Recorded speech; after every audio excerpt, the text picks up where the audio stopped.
Welcome back. So we are looking at our dialogue timeline here, and I want to show you another tool in Premiere Pro that really comes in handy, and it is a tool that allows you to see if you have any duplicate clips on your timeline or any duplicate parts of a clip in a timeline. So let's show you that.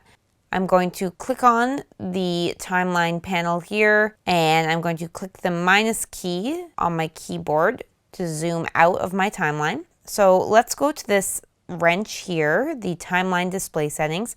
Click on it, and you will see here that show duplicate frame markers is checked.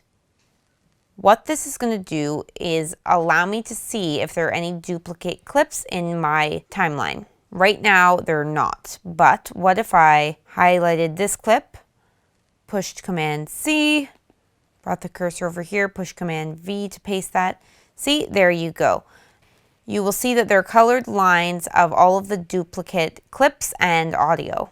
This tool really comes in handy when you're working with a ton of footage. So let's say you're editing a big documentary project, and along the way maybe you weren't as organized in your sequences and with your footage and clips as you'd like to be, or maybe you're editing a wedding. It could be a number of different types of edits.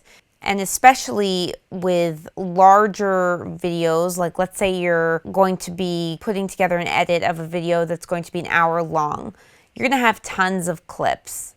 In that situation, when you're working with a ton of footage and you're picking selects and then you're moving around footage to fit in with dialogue, it can be quite easy to grab a multiple clip and not realize that you've used that clip more than once in your timeline. So using this tool makes it very obvious very quickly if you have a duplicate clip or duplicate audio file. I love it. I keep it on all the time in all of my edits, and I hope that you do as well, because it's just one more tool that Premiere Pro offers that makes your editing a lot more efficient.